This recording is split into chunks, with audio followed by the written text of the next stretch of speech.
So now we have completed SQL. Okay, so we have discussed different types of queries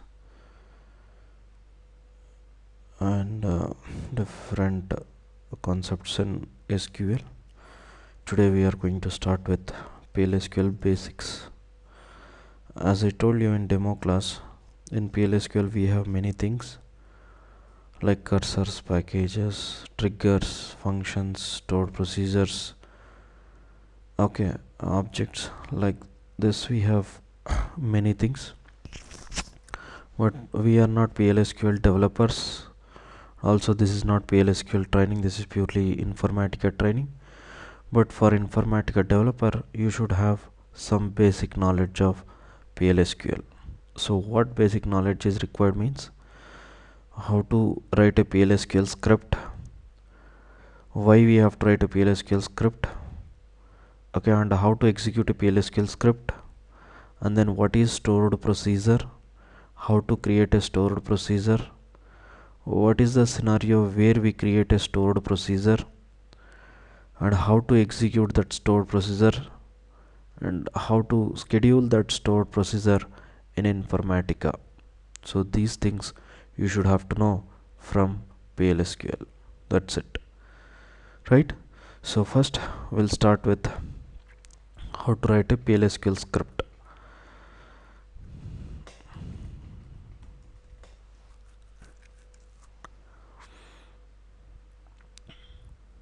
So what is PLSQL?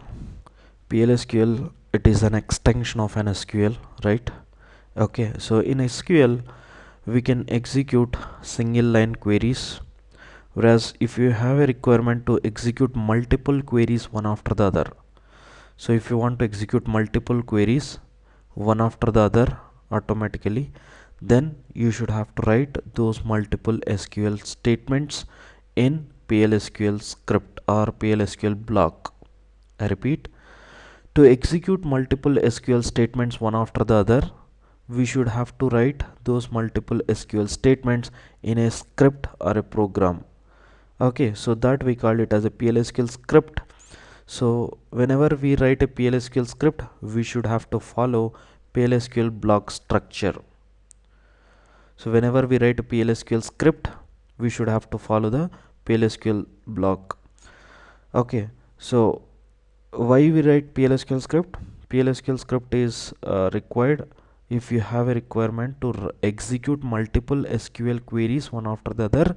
So instead of executing manually one after the other, we write all multiple SQL queries in PLSQL script. So if you execute that PLSQL script, automatically those multiple SQL statements are going to be executed one after the other automatically, right? Okay, so what is the requirement? Why we write why we have to execute multiple SQL queries? Suppose for example here we have one table like emp temp. In this table we have some rows. Okay, so what I want to do here is I want to update the salary of the employees whose salary is less than 500. So I want to update the salary of the employees whose salary is less than 500. So to update the salary whose salary is less than 500, what we can do, we can just write one update statement. Update this table, set salary is equals to some salary where salary less than 500. So like this we can write simple one update statement. But what I want to do here is, instead of directly executing single update statement to update the salary in this table, first I want to capture before update how many records are there to be updated. How many records are there before how many records are there to update. So that count I want to capture, that count I want to display. Okay, then update, after updating we want to display the count, how many records actually got updated. I repeat, we have one table here. So what we want to do is, so to update the salary of the employees, we can write one SQL statement, that is one update statement we can write to update the salary. Okay, so but when directly without updating, what we are doing here, we are capturing the count before update and after update. So how to capture the count before update? We have a select statement. In select statement, we can write select count of star from this table where salary less than 500. So if you execute that query, so you will get the count before update. So then after update, you have to write update statement. After update, you also have to capture the update count. So before update, we have one select statement, then update statement to update the salary, second SQL statement. Then after updating, we want to display the counts. What is the select count and what is the update count? If these two counts are matching, then whatever the script we have written to update the salary, that that script executed successfully, like that we can say, right? So for that, we have to write one dbms output statement to display the output.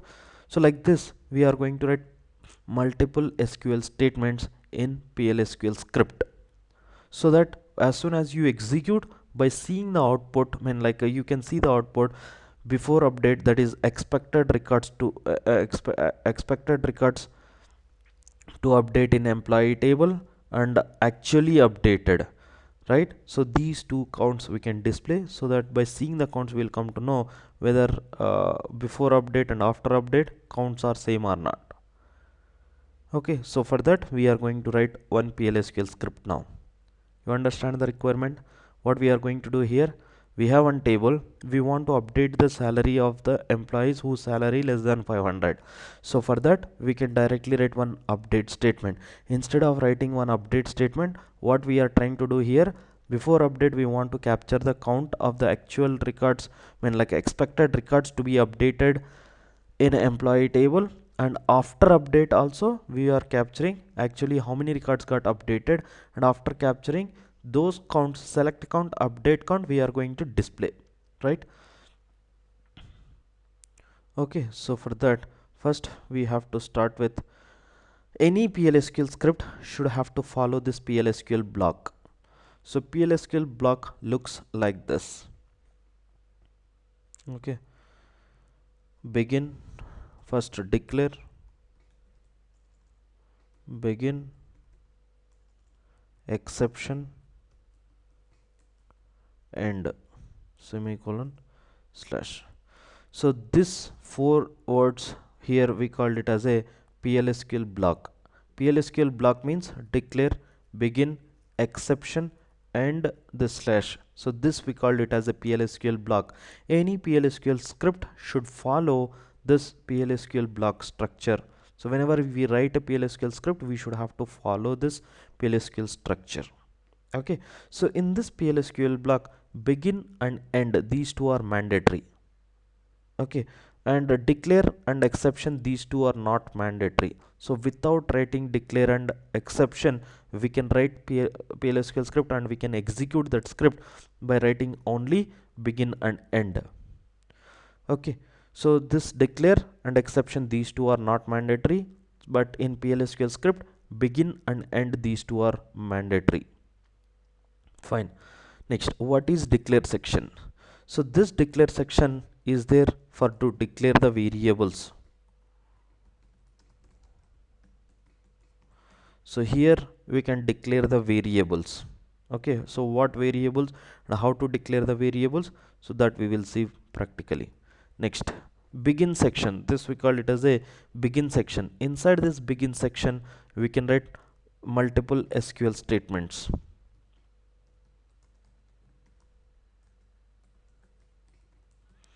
So here we can write multiple SQL statements under begin section. Next, coming to exception section, here we have to write a code to capture error code and error message.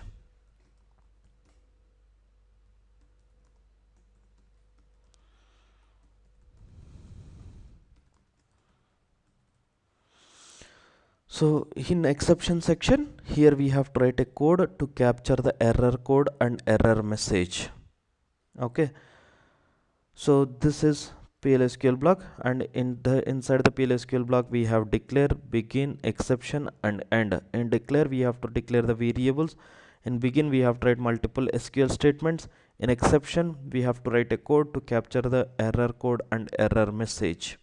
Okay, so this is fixed. Okay, so whenever you write a PLSQL script you should have to follow the same thing. Next, now we will write one PLSQL script to update the salary in this table, right, by following this PLSQL structure. We'll open Notepad and we'll save this as .sql. Let me open Notepad++.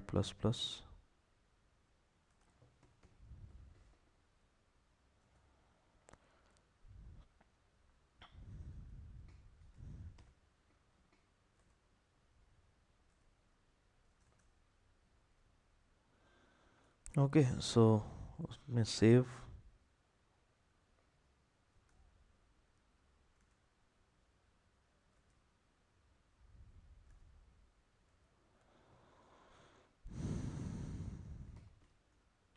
emp underscore sal update dot sql. This is a SQL file. If you want, you can select here dot SQL. Fine. Somewhere. Okay, let it be just here. You get dot SQL saved. Okay. Now here we have to write declare, begin, exception and semicolon slash. So this is PLSQL block. So first we have written this PLSQL block structure here. So now inside this PLSQL block structure we have to write here variables, here multiple SQL statements, here the code to display error code and error message. First, what we want to do here, so here first before update we want to see the count, how many records are there where the salary less than 500. You can see here we have 2 records, right? So we have 2 records where salary less than 500. So now I have written the same SQL statement, select count of star into one variable v underscore select underscore count. So this is the variable. Okay, so this variable we have used here to store the or to capture the count, whatever the count this count function returns, so that count we are going to store in this variable. So how many records this select query is returning? 2 records. So this count function will return the count as 2. So that 2 we are going to store into this variable. So if we are using the variable in our SQL statement, so this variable first we have to declare in declare section. So this is the variable name starts with v underscore, and since this is a selected statement count, so I have given some meaningful name like select underscore count. So variable name starts with v underscore space and data type. What type of data we are going to store in this variable? Is it number type of data or character type of data? So this is number type of data, number.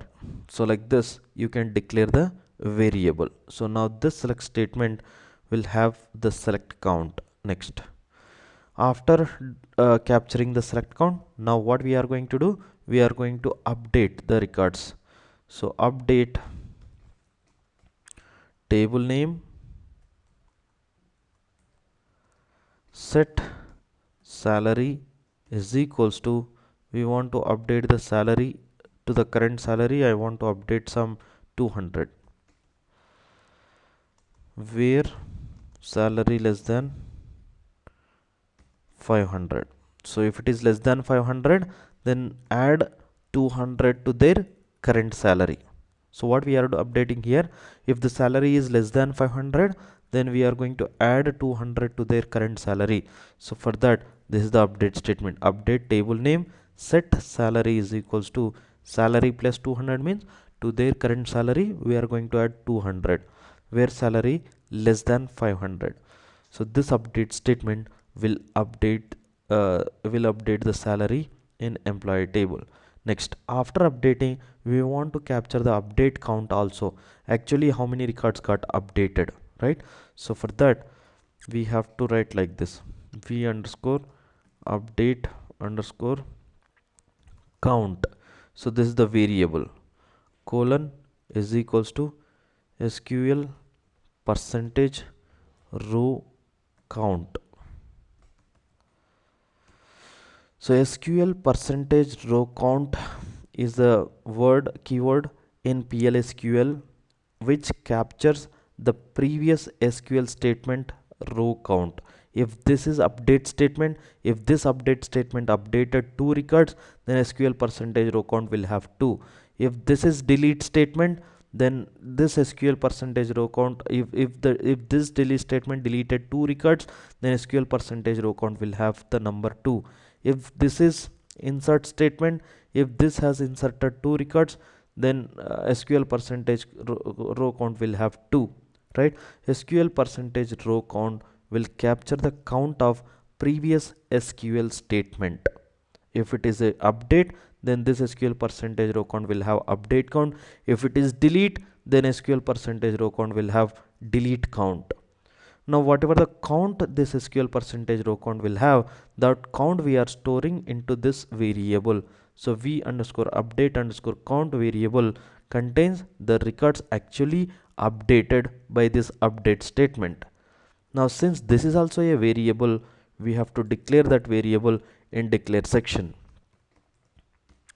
So wherever you use variable, those variables first you have to declare in the declare section, right? Okay, next.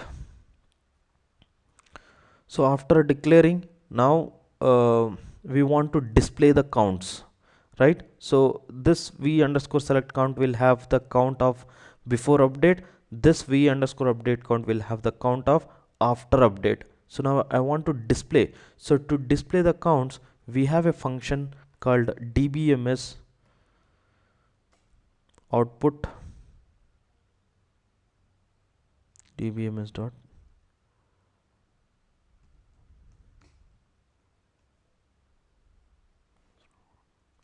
dbms underscore output dot put underscore line.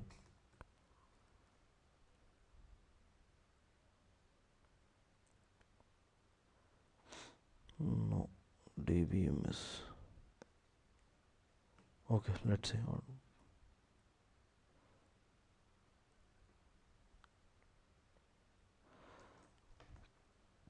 So here you have to write a code and like what message you want to display.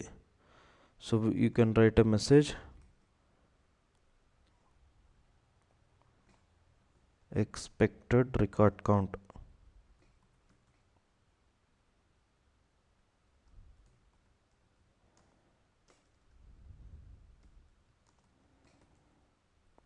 Okay, expected record or before update.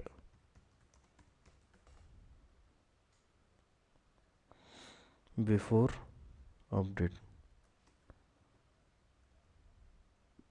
Okay, then to this string we want to concat this select count.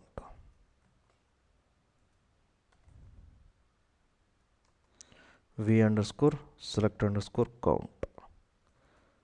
Okay, semicolon. So dbms output function will display a message to the output. What message?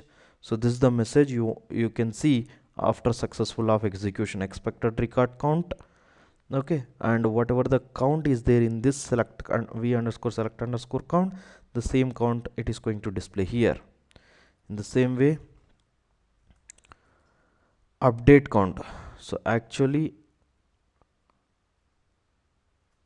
records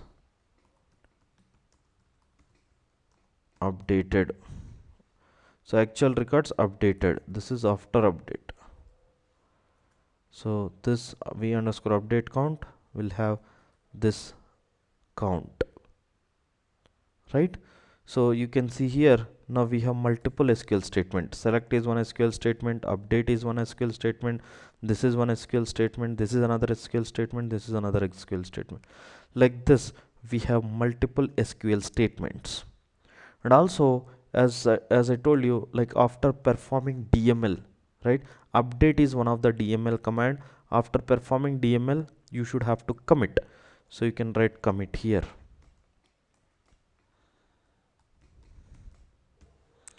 So if you are not going to give commit, then after successful of execution, manually you have to execute the commit, right? Okay, so now you can see how many SQL statements are there. Multiple SQL statements are there, right? Okay, so if it is if you want to execute in SQL, so first you have to execute this select statement, then update statement manually, one by one you have to execute. Okay, but here we have written multiple SQL statements in this begin section. Fine. Next, coming to exception section. In exception section, here we have to write a code to capture the error code and error message. What is that error code and error message? Suppose let's say in this program here somewhere you have forgot to put semicolon. So at the end of the every SQL statements we should have tried the semicolon, right? Somewhere here you have missed to put the semicolon. Okay, so and there is no exception section. If there is no exception section and here you have forgot to put the semicolon and you have started execution of the script, if you execute this script, then it is going to fail, or is it going to be succeeded? Definitely it is going to fail, because as per the rule we should have to put the semicolon at the end of every SQL statement, but here there is no semicolon and your script is going to fail. Okay, so after failing you want to see the error message, right? So we want to see why the script has failed and with what reason this script has failed. How would you know? So you will not know, you will not have any error message, right? If there is no exception section, you cannot display any error message or error code here. If there are any errors in your script, so that is the reason we write exception section. Inside this exception section we have SQL code and SQL message to display. So if you are going to write that code, standard code, in this exception section, then it is going to capture that error code for missing semicolon. In Oracle there is one default unique code, so that code it is going to display. Along with that code, whatever the message, error message is missing semicolon, so that error message also we can display in this exception section. I repeat, exception section is not mandatory.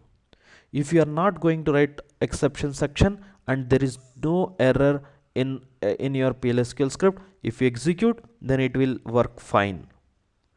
If there are any errors like missing semicolon or any syntax errors, if there is no exception section, your script is going to fail without any error message. So if your script failed without any error message, how would you know that with what reason the script has failed? We are not sure. So that is the reason we write exception section also. Here we capture the error code and error message. So if you write that code to capture the error code and error message, then it is going to display, or it is going to capture that error code and error message. So for this exception section we have some standard error code and error message. So here we have that standard code. Any PLSQL script, it should have to follow this standard code. So this is the exception code. So when others, then this is the variable v underscore error underscore code is the variable name, and this is the standard keyword which will capture the error code. V underscore error message, this is the variable, and this is the standard keyword in PLSQL to capture error message, and we are rollbacking. If there is any failure during the execution, then we should have to roll back the record. So for that we are executing rollback. Okay, so you can see here to again after capturing the error code and error message we have to display, right? The same here, dbms output dot put underscore line is the function to display a message to the output. So dbms underscore output dot put underscore line is the function to display a message. What message? Error code. And whatever the variable here we have captured that error code, that error message it is going to display. And this is error code and this is for error message.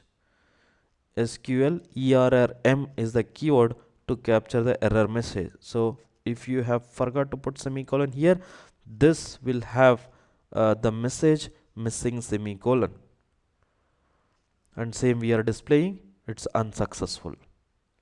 So when it will come to the exception section, if there are any errors inside this PLSQL script, syntax errors or any missing semicolon or any other compilation errors are there, so then it will come to the exception section.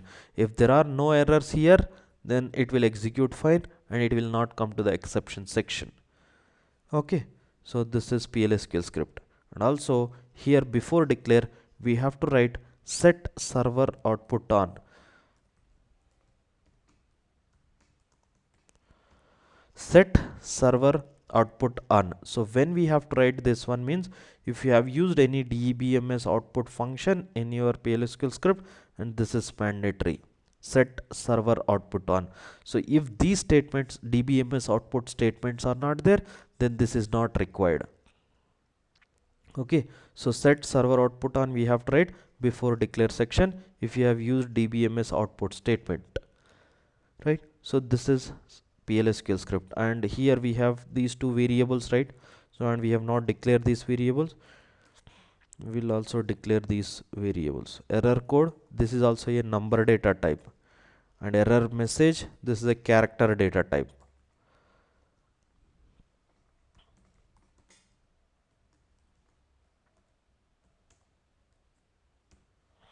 That's it. So with this we have written our PLSQL script. So script is ready. This is a simple PLSQL script to update the salary in employee table where salary less than 500. Fine. So now after executing, after writing the PLSQL script, you can save this script. Fine.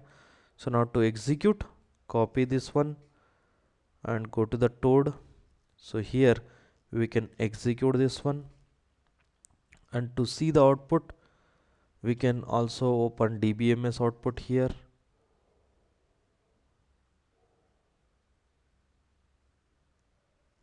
Here you have dbms output window, so this you can open, or you can also get the output here. Fine. So this is our PLSQL script. So after writing PLSQL script, before going to execute, to check for the compilation errors, what you can do is you can select this one, Control Shift F. So this will format the script. After formatting, let me copy here, you can see. So it will align in proper format. Control Shift F. So after writing a script, to align the script in a proper format and also to check for the compilation errors, so you can press Control Shift F. So if you press Control Shift F, then this script will be formatted, and during the format if there are any compilation errors also, it is going to display those errors. Fine. Now we will execute this script. Now it is ready to execute. So this is our PLSQL script. So this SQL script is going to update the records in this table. So currently we have for total 5 records. In this 5 records it is going to update these 2 records salary, right? So now currently it is less than 500, this is also less than 500, it is going to add 200 to their current salary. So select to execute a script. Here you have a button, execute as a script. Okay, if it is a SQL statement, here you have execute statement button. To execute this as a script, since this is a PLSQL script, now here we have a button, execute as a script. So you can click on this button, So this PLSQL script is going to be executed, and you can see here the output: expected record count. That means before update, how many records are there to update. So how many records are there? 2. Actual records updated. So after update, so this is the count which we are displaying. After update, 2. So now 2 equal to 2. Expected to actual 2. So is this succeeded or not? If it is expected is 3 and updated 2, means something is wrong in your script. So like this, we can write a PLSQL script and we can verify the counts like this after executing the PLSQL script. So currently here in this table we have only 5 records and only 2 records are there to update, right? So in real time, if you have a requirement to write any PLSQL script and if there are millions of records, okay, so how would you know how many records are there before update and how many records actually updated? Suppose if you have 50,000 records to update, so if expected record count is 50,001 and actually updated 50,000, that also invalid result. So you are expecting the select query return 50,001 records and update query return 50,000 records. So one record is missing. If it is missing one record also, something is wrong in your script, whatever the select query is there. So if you convert that select query to update query, it should have to update the same number of records. So like this, if you have millions of records, if you are updating or deleting the records, then instead of simply writing one update statement, you can write that update statement in a PLSQL script and you can capture the count before update and after update, and you can verify the counts whether the expected and actual records counts are same, expected and actual counts same or not, right? So here we have seen the output, we have got this output. That's it. So this is how we have to write a PLSQL script and we can execute the PLSQL script in Toad. So copy the code. Here you have a button, execute as a script. Got it? Clear? Any questions? Writing in PLSQL script. So now you have an idea what is PLSQL script, how to write a PLSQL script, and how to execute a PLSQL script, right? So any PLSQL script should follow the PLSQL block. PLSQL block contains declare, begin, exception. In declare section we declare the variables like this. All these are variables. And in begin section we write multiple SQL statements. So this is one SQL statement, this is another SQL statement, this is another SQL statement, this is another SQL. Like this we have multiple SQL statement. So if you have a requirement to execute the multiple SQL statements, all the multiple SQL statements you should have to write under begin section. Okay, so then we also have exception section. Exception is not mandatory, but if your script, I mean, like if there are any errors in your script and to capture that error code and error message, then you should have to write this exception section. So exception section will capture that error code and error message and it is going to display that message. So by seeing that message we will come to know with what reason this script has failed. So like this we can write any PLSQL script based on our requirement. We can write select, I think audio connection lost.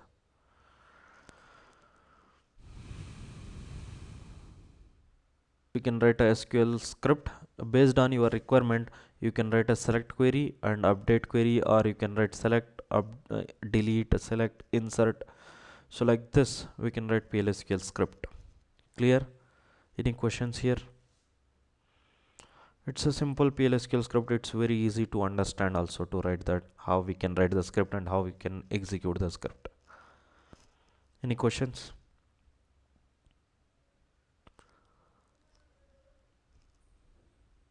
Fine. Next. So now we know how to write a PLSQL script and how to execute that script and in which scenario we have to write PLSQL script. Next, coming to stored procedure.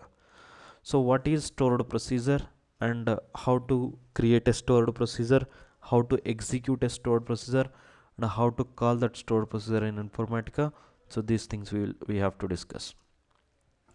Stored procedure also we write to execute multiple SQL statements. So we have PLSQL script and stored procedure also there to execute multiple SQL statements. Inside the stored procedure we can write multiple SQL statements the way how we have written here to update the records in a table.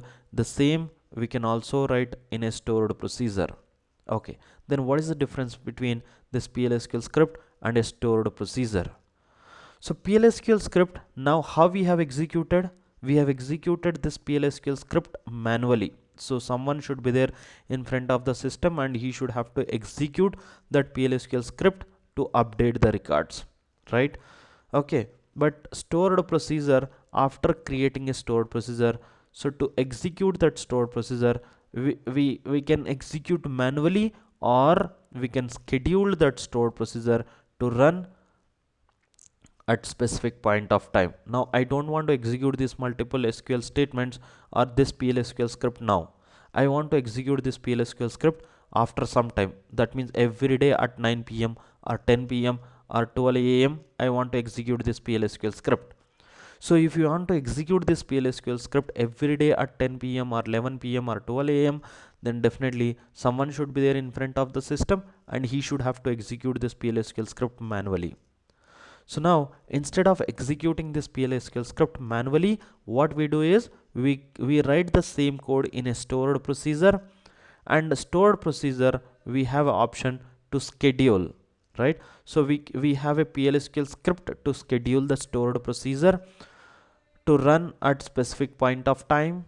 Also we can call that stored procedure in informatica. Informatica we have a option to schedule the informatica mappings. Okay, so we can create a informatica job, and when like in informatica we can call this stored procedure, and we can schedule, if you schedule that informatica mapping whatever we have created to execute this stored procedure, that mapping will execute uh, based on scheduled time. So like this we can create a stored procedure.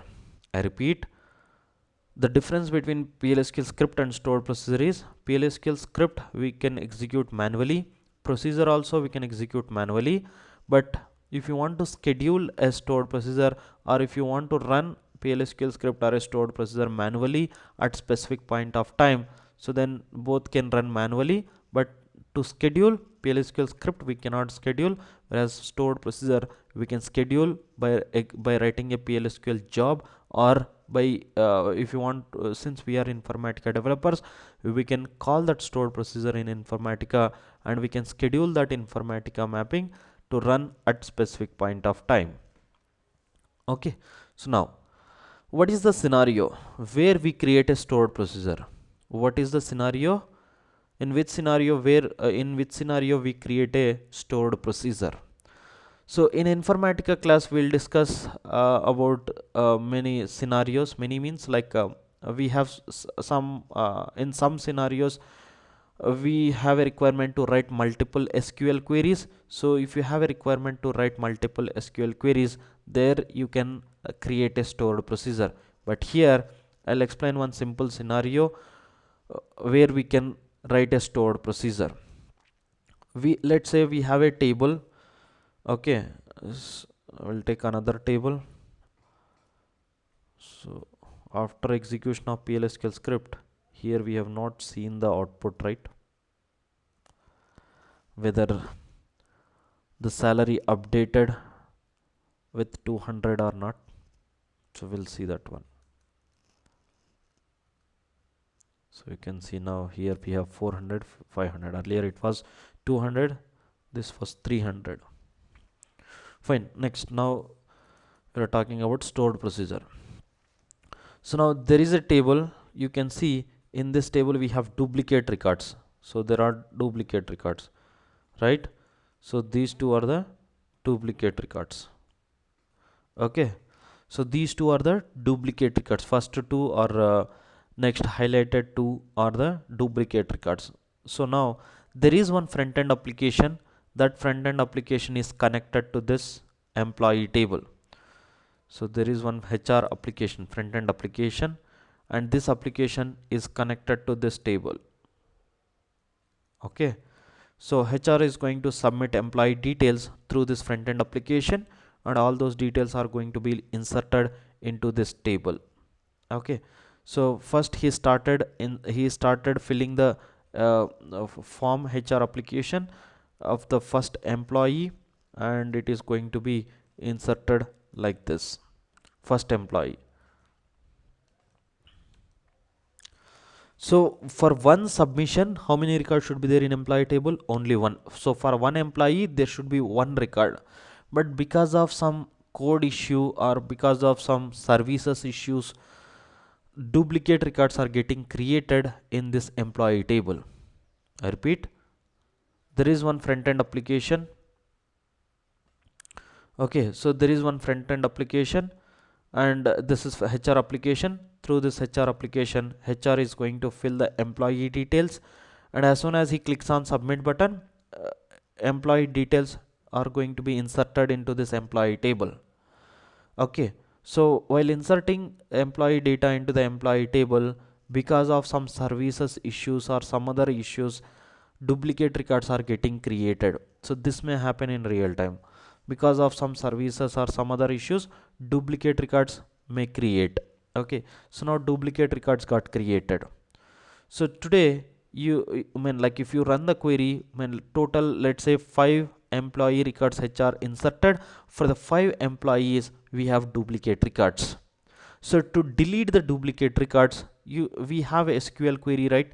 So we can execute that SQL query to delete the duplicate records, right? Simple, you can write simple one SQL query to execute, I mean, like to delete the duplicate records. But sometimes what we have to do, like we should have to capture how many records, duplicate records got created.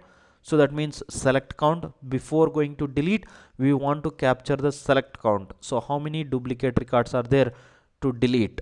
So that count we want to capture, and we have to execute the delete statement to delete the duplicate records. Duplicate records deleted, and after deleting the duplicate records, we want to capture the deleted count also, how many records actually got deleted. Okay, so before delete we are capturing, after delete also we are capturing the count, and then we want to display the count. Okay, so to perform this deletion, duplicate record deletion, we can write this code in a PLSQL script. Okay, now I have written a PLSQL script to delete the duplicate records, and that script will capture, or it will display, before delete how many records are there to delete, and after delete how many records actually got deleted. So these counts it will display, that PLSQL script. Okay, so now PLSQL script, how to execute? You have to copy the PLSQL code into the Toad or SQL Plus. So there you can execute that PLSQL script. So that means manually someone is executing. So if it is a PLSQL script to delete the duplicate records, so manually someone is going to executing that PLSQL script. Okay, so today 5 employee records HR got submitted, and for those 5 employee records, 5 duplicate records got created. Tomorrow he inserted 3 more employee new records. So today, end of the day at 11 p.m, around 11 p.m, you have executed the PLSQL script manually to delete the duplicate records. Today you have deleted the duplicate records. Tomorrow again HR is going to submit some employee details. Because of services issue, still the issue not yet fixed. Tomorrow also duplicate records are going to be created. So tomorrow end of the day, if you execute a query to see whether the duplicate records still exist or not, yes, you will find duplicate records. So again, what you are going to do, tomorrow evening again you are going to execute the PLSQL script to delete the duplicate records. So today you have executed, tomorrow also you are going to execute the script to delete the duplicate records. Day after tomorrow, right? We are not sure how much time it is going to take to fix that issue. Okay, so till the issue got resolved, every day you should have to execute that PLSQL script manually to delete the duplicate records from the table. So that means every day someone should be there in front of the system here, and he should have to execute that script manually. And also, like in production, environment, like as I told you, we will be having dev, qa, uat and production environment. If these duplicate records are getting created in production environment, then to execute any PLSQL script, first you should have to get the approvals from higher management, right? So they are not going to approve to execute the PLSQL script every day. So weekly once or twice only you can execute the PLSQL script manually, and for that you need to get the approvals from the higher management. And so for that also you have to give the justification, and also many things will be there to execute that PLSQL script. It is not that much of easy to execute that in production environment, so it's very difficult to getting the approvals also. But duplicate records are getting created, so you should have to execute that PLSQL script every day. So to execute that PLSQL script every day, so we should have to get the approvals every day, and it's very difficult to get the approvals, and duplicate records will be there, and you are not able to execute that PLSQL script without having the approvals. So then what you have to do? So the alternate way is, what we can do, instead of executing that manually every day, we can write the same code in a PLSQL stored procedure. Okay, so same code we can write in a stored procedure, and as per the business, till the issue got fixed, we should have to execute this PLSQL script every day at 9 p.m. or 10 p.m. So now, so it's not a PLSQL script, so we have converted that PLSQL script to stored procedure. Now in stored procedure we have the same code to delete the duplicate records. And after creating the stored procedure, now today let's say you have, for the first time you are executing that stored procedure to delete the duplicate records. So today you have sent it for approval. So today, since this is the first time, so they are going to approve. Once you have got approval, you can create that stored procedure in a database. The way how we create the tables in a database, in the same way procedure also, first you should have to create in a database. Only after creating the procedure in a database, it is available to execute. So without creating a stored procedure in a database, we cannot execute that stored procedure. So to execute a stored procedure or to delete the duplicate records, first you should have to create a stored procedure in a database. After creating the procedure in a database, then only we can execute that stored procedure. Okay, so for the first time we have got the approval, and we have created that stored procedure in a database, and we know PLSQL stored procedure, we can schedule that stored procedure to run at specific point of time. So we have two ways of scheduling, like by using PLSQL job only. In PLSQL job we have a code to schedule the stored procedure. We can write that code to schedule that stored procedure, but we are not PLSQL developers. If you are a PLSQL developer, then you can write a PLSQL script or PLSQL code to schedule the stored procedure. Since we are informatica developers, we have to talk in informatica perspective. So in informatica, after creating a stored procedure in a database, to execute that stored procedure in informatica, in informatica we have a transformation, source qualified transformation, okay, or stored procedure transformation. So there we can call this stored procedure by writing just exec stored procedure name, and whatever the mapping we have created, so that mapping if you schedule, and whatever the time you have scheduled that mapping every day at 10 p.m. or 11 p.m., so that mapping is going to be executed, and internally that mapping contains the code to execute the stored procedure. So whenever that stored procedure is going to be called, so it is going to connect to the database. Inside the database it will search for that stored procedure. As soon as the procedure found, it is going to execute the SQL statements whatever are there inside that stored procedure. Now today at 10 p.m., let's say 10 p.m. we have scheduled that informatica. Okay, so 10 p.m. informatica mapping is going to execute. Inside the informatica mapping we have written a code to call the stored procedure, and 10 p.m. that stored procedure is going to execute. So stored procedure is going to delete the duplicate records today. Tomorrow again 10 p.m., so no need to get any approvals. We have already created a stored procedure, we have already created a job, so that job will run every day at 10 p.m.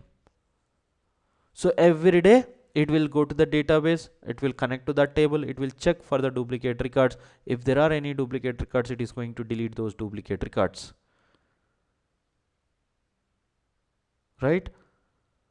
Okay, so till the issue got resolved, that duplicate record, this our informatica job is going to be executed, and it is going to delete the duplicate records every day. So this is one of the scenario where we create stored procedure.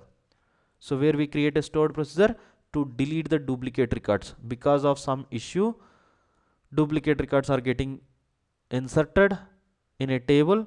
To delete the duplicate records, we have created one stored procedure, and we have called that stored procedure in informatica, and we have scheduled that informatica job to run every day at 11 p.m. or 12 a.m. midnight. Okay, so till the code fix, till the issue got resolved, so our informatica mapping or a job is going to execute every day at 11 p.m. so that will delete the duplicate records. Fine, so now we have one table here. Okay, so emp temp1. So in this table, let's say these two are the duplicate records. So duplicate records inserted in this table. Now we are going to create one stored procedure to delete these duplicate records. Fine, so we'll see now how to create a stored procedure to delete the duplicate records.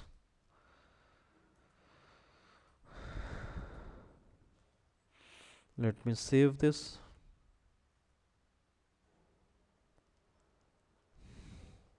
Stored procedure sp underscore del duplicate records emp underscore temp1 dot sql. So some meaningful name we have to give to the file. Okay, so sp means stored procedure delete duplicate employee this temp table, temp1 table. Okay, so as I told you, like any PLSQL script should have to follow the PLSQL block, right? Declare, begin, exception, end. So these are mandatory. So whenever you write a PLSQL script, these are mandatory. Declare, begin, exception, and end. So we know what we write here. Here we write a variables, and here begin, exception, and end.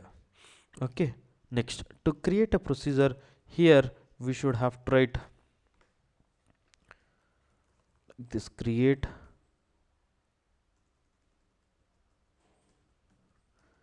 or replace. So if the stored procedure already exists with the same name, so if you write replace here, it is going to replace that procedure. Create or replace procedure, procedure and procedure name. This is the schema name, and in this schema I'm going to create this stored procedure sp underscore del dup employee underscore temp1. So this is the stored procedure name, and this is the schema name as. So create or replace procedure, procedure name as. So like this we have to write. Okay, so next, so for procedure it is not mandatory to have declare section. So as I told you, declare and exception, these two are not mandatory. We can remove the declare here. Okay, so if you have any variables, so inside this here you can write those variables. Next, coming to begin section.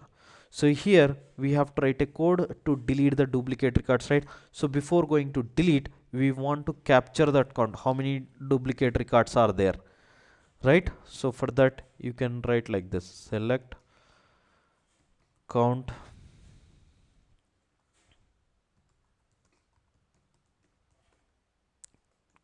of star from this table. First let me write the query here to see whether we are able to display these two records or not. Select star from this table where row id not in. So this SQL query we have discussed in SQL class, right? Deleting the duplicate records or displaying the duplicate records. So select star from this table where row ID not in, select max of row ID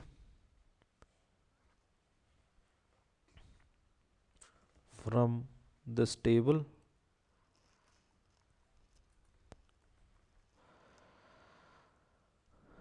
group by employee number, employee name. No, here the column names are different. EMP temp ID,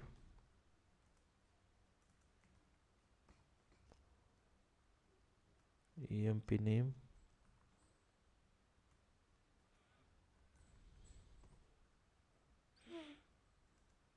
EMP address,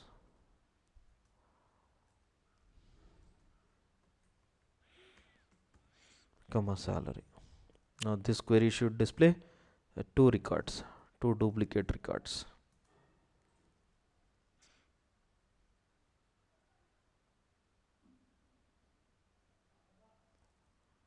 Yeah, you can see now here 1 2. So these two are the duplicate records. Now this query will have the count of duplicate records. The same query. Now here select count of star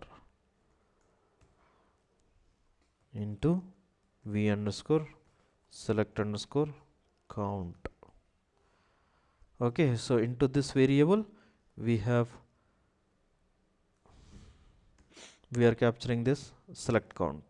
Okay, since this is a variable, we have to declare number.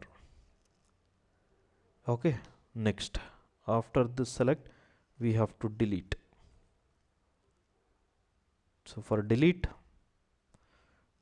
from, so in place of select star here you have tried delete from this one. So now this query will delete those two duplicate records. After deleting we want to capture the delete count.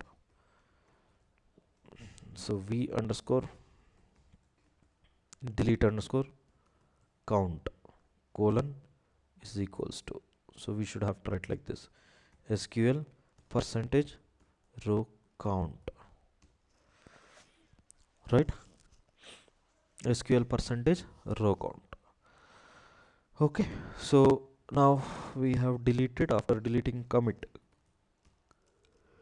after commit now we want to display the counts. So now in stored procedure we are not going to display the counts. Actually, why we are not going to display the counts here means, so this we are going to schedule. Suppose let's say if it is going to execute automatically at 11 p.m. or 12 a.m., are you going to see the counts at the time 11 p.m. or 12 a.m.? No, right? So tomorrow morning once you come back to the office, so you can verify the counts. How you are going to verify the counts? If this script executed at last night 11 p.m., right? So instead of writing dbms statements to display the counts, what we are going to do is we are going to capture these counts in one log table or audit table. So we will be having one log table or audit table. So in that table we are going to capture this select count and update count. So like this we should have one log table,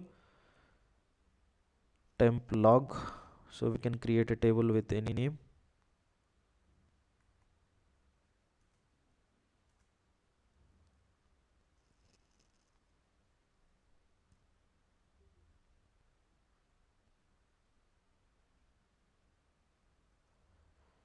This much of time it is taking.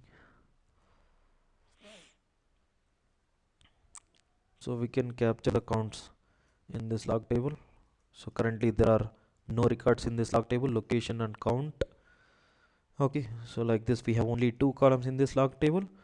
So if you capture the count in log table after successful of execution, you will have the counts in this table. Tomorrow morning if you run the query to see the counts of the last night execution stored procedure, so if you run the query you can see the counts here, you can verify the counts. So for that, so instead of displaying in the last example we displayed the counts, right? But here we are not going to display the counts, we are going to insert those counts into the log table, or we can say audit table. So for that we have to write the code in this stored procedure.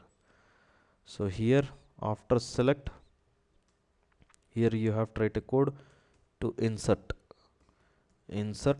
into which table, this table, log table. Okay, values, how many values we have to pass to this log table? Since there are two columns, we have to pass two values. Okay, so first value is location means select count.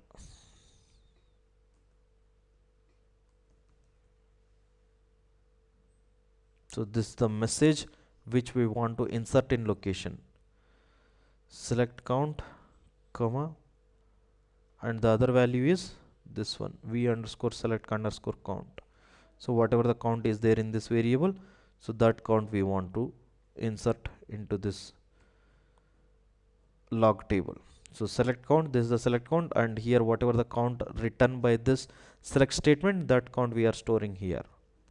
Okay, so this will insert the select count. Next, delete count. So delete count, after deleting the records, in this variable we have delete count. We also have to insert the delete count, right? So for that, here you have to write insert into the log table. In place of select, here you can write delete count, and this variable you have the delete count, right? So after select, we have written one insert statement to insert the log.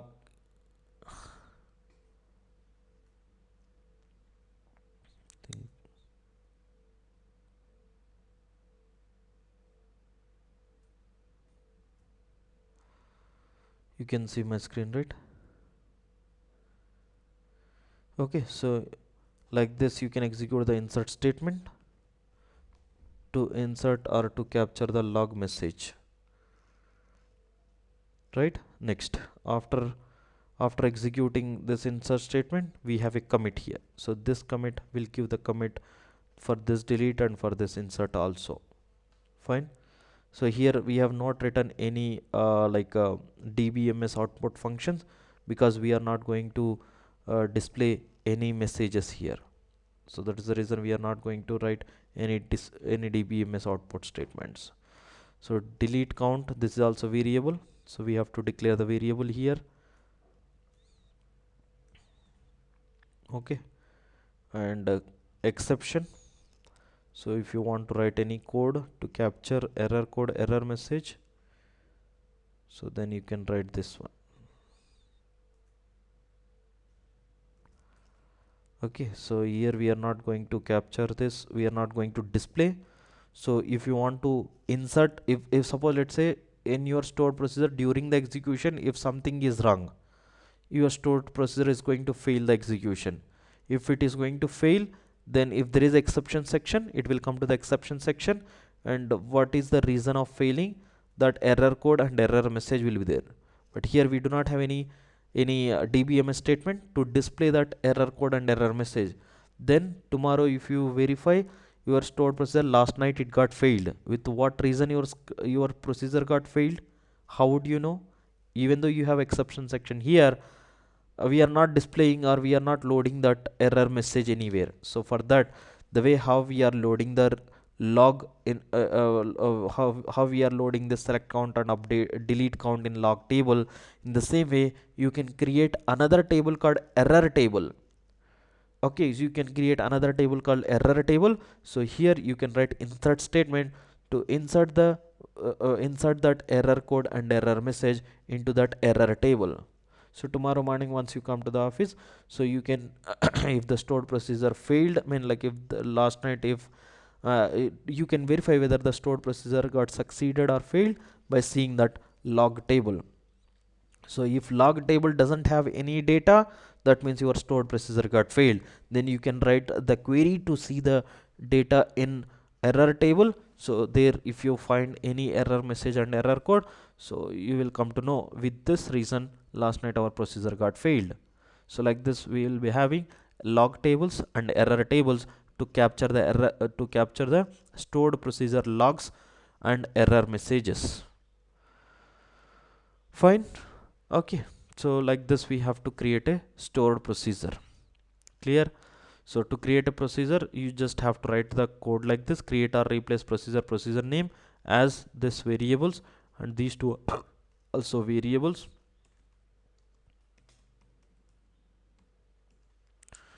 Error message.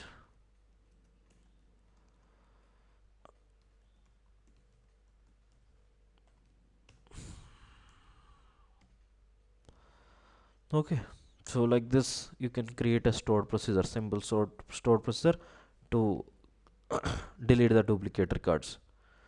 So after writing, to format, control shift F. So if you can press control shift F, this will format. If there are any errors also, it is going to display that error message. So after formatting, you can see the formatted stored procedure code like this. You can see now like this it will be formatted. Now our PLSQL stored procedure code is ready to execute. Fine, let's execute. First let me comment this commit during the execution. If there are any failures, so we can roll back. Fine. So to execute a stored procedure also, select this code. Here the same, execute as a script. So if you click on this button, now this stored procedure, first it is going to be created in a database. Once the stored procedure created in a database, then it is ready to execute. So first we should have to create a procedure in a database. Started creating the procedure. So now we are not executing, we are creating the procedure in a database. So by creating a procedure in database, it will not delete the duplicate records. No. After creating, we should have to execute. You can see now the status here, procedure created. Okay, so procedure created. Now we have successfully created this procedure in a database. So after creating stored procedure in a database, you can also cross verify whether the duplicate record still exist or deleted. See, still we have duplicate records. As I told you, by creating the stored procedure in a database, that code is not going to execute. Just it will be created. It will be available inside the database. Now we can execute that stored procedure. How to execute a stored procedure? You can write exec procedure name.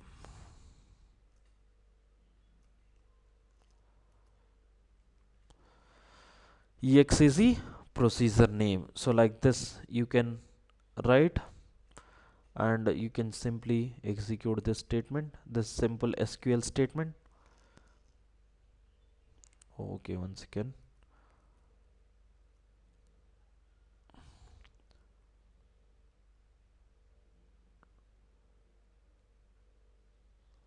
So there is some error message.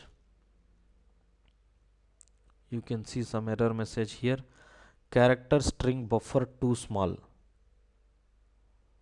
Values too large for column.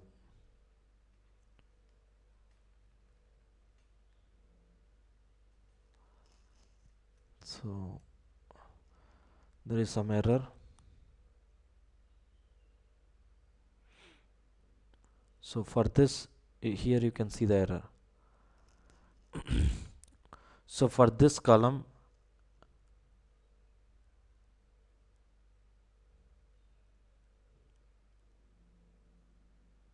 you are not able to see my screen.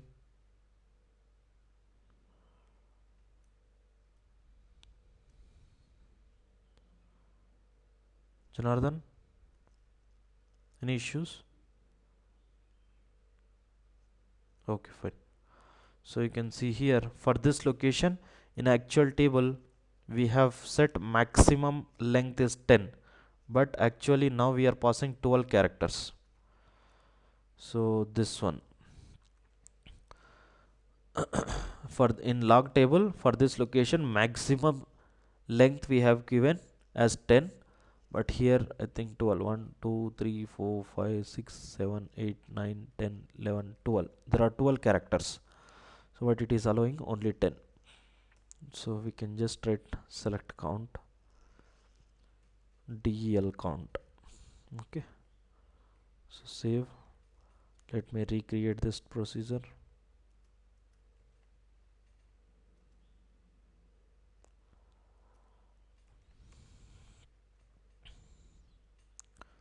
So you should have to create the procedure once again.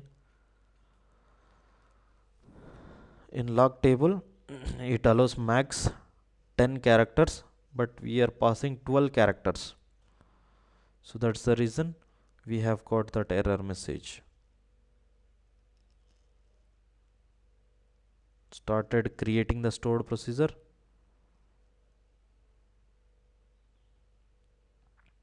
Since we have written replace, create or replace, okay, so since already procedure exists in the database, we have already created just now, and that procedure, so that procedure now we have some issues with that procedure, so that's why we have created another, I mean, like, we have updated the stored procedure, we have recreated the stored procedure. So you can see now here the procedure created successfully. Since we have used replace, so replace will replace the stored procedure, existing stored procedure. So now procedure created successfully. So to execute that stored procedure, we just have to execute exec stored procedure name. So let me execute. You can see stored procedure created successfully, created, and also it has executed successfully. You can see successfully completed, right? So by executing just exec this procedure name, so this is going to connect to the database, when, like, inside the database it will search for the procedure and there as soon as the procedure found, whatever the code we have written inside the stored procedure, that code it is going to execute. But here we are not able to see the output, right? By executing this exec stored procedure name, we are not able to see the output. Why we are not able to see? Because we have not written any dbms statements inside our stored procedure. Okay, we have used logs, right? We have written some log insert statements to insert the counts into the log table. So to verify the counts, so how many records before delete and after delete, you can verify this log query. You can see now here we have select count 2, delete count 2, right? So like this, instead of displaying, we can also insert that counts into the log table, right? And also you can verify the table whether still you have the duplicate records or not. Now if you execute this query, you will be having distinct records, right? Okay, so you have deleted duplicate records.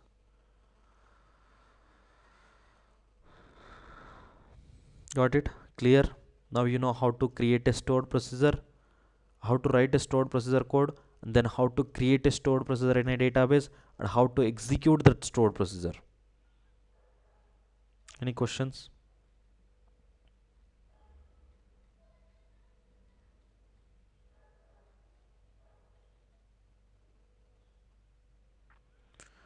Clear, right? So now we know how to write a PLSQL script. Okay, how to execute that script, how to write a stored procedure, how to create that stored procedure in a database, and how to execute that stored procedure in a database, right? So now today we have executed this exec statement and we have successfully deleted the duplicate records. Tomorrow, let's say, through some front-end application, again duplicate records are going to be created. So then again tomorrow what we have to do, simply we just have to execute this exec statement. By just executing this exec statement, again duplicate records are going to be deleted. Next day after tomorrow, again you have to execute this exec statement, right? So to execute that stored procedure, this is also manual work. Someone should be there in front of the system, he should have to execute this exec statement to delete the duplicate records. right? So instead of executing the manually, now what we are going to do is, in informatica we are going to create a mapping. Inside the mapping, in like in stored procedure transformation or in source qualifier transformation, we have a option to write this SQL query, and we can write exec this stored procedure name. Okay, whenever you execute that mapping, so it is going to connect to the database, it will search for this procedure and it is going to execute that procedure. Executing the mapping also manual work, and later, I mean, like once it is success, once we are able to execute that mapping successfully to delete the duplicate records, we can schedule that informatica mapping. Okay, so we have scheduler tools that we will discuss in detail in informatica.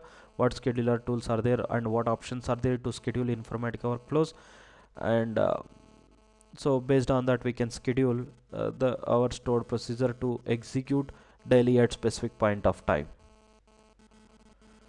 right? So that's all about stored procedure. Okay, so again in informatica class I will show you where to write this exec statement to execute or to call the stored procedure, and to scheduling also we'll discuss in informatica class. Now you know how to write a stored procedure, how to create that stored procedure in a database, and how to execute the procedure manually to delete the duplicate records or anything. Okay, not only for duplicate records deletion. So if suppose let's say the previous example, like updated the salary, if the salary is less than 500, updated the salary where salary, I mean, like updated the current salary, I mean, for the current salary we have added 200 if the salary is less than 500. So same script if you want to convert to stored procedure, yes. So same script you can convert to stored procedure, and you can schedule that stored procedure to execute every day. So if the new records are going to be inserted into that table through the front end application, and those records are having the salary if less than 500, whenever this procedure is going to execute, it is going to add 200 to their current salary. So like this depends on your requirement. You can write multiple SQL statements like update statement, delete statements like this. First you have to create this stored procedure in a database. Remember, without creating a procedure in a database we cannot execute. So first you have to create that procedure in a database. Once the procedure is available in a database, you can call that stored procedure in informatica. We have other scenarios also where we create a stored procedure in informatica, so that when we start informatica class, so there you will come to know in some cases we have to write multiple SQL statements. So there, instead of writing multiple SQL statements, we can create a stored procedure and we can call that stored procedure in informatica.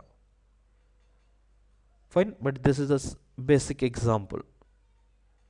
Fine, it's clear now, writing a PLSQL script and stored procedure. Any questions?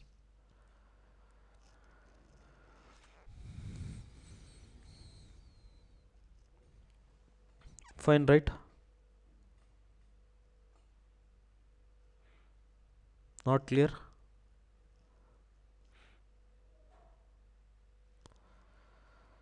Okay, so that's all about stored procedure, and these two sample script I will forward it to you, so you can also practice from your end.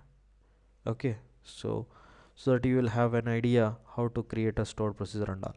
So after creating a stored procedure, now again if you want to see whether the stored procedure created or not inside the database, so in Toad tool you have this button here, schema browser.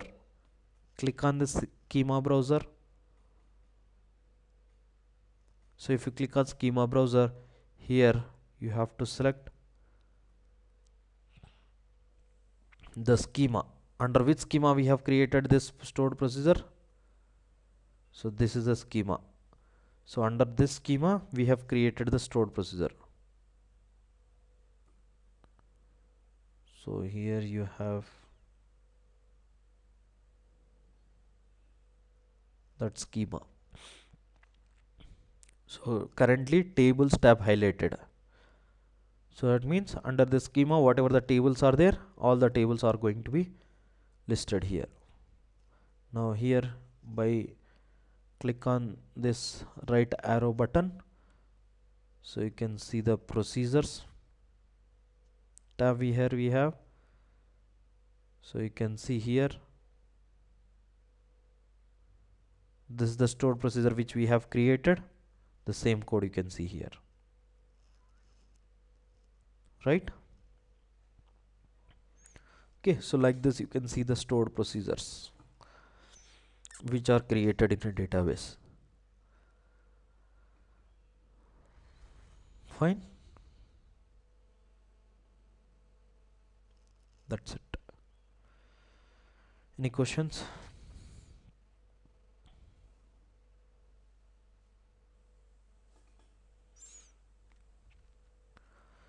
Okay, fine, that's all for the day. We'll continue tomorrow. Tomorrow we'll start data warehouse. So data warehouse, two classes, tomorrow and day after tomorrow we are going to finish data warehouse. Once the data warehouse done, next maybe from Monday we'll start informatica. So tomorrow, day after tomorrow we are going to finish this data warehouse. Monday we'll start informatica. Fine. So before we start informatica, as I told you, you should have to make sure everyone should be installed informatica software. Still, if you have any issues, you let me know.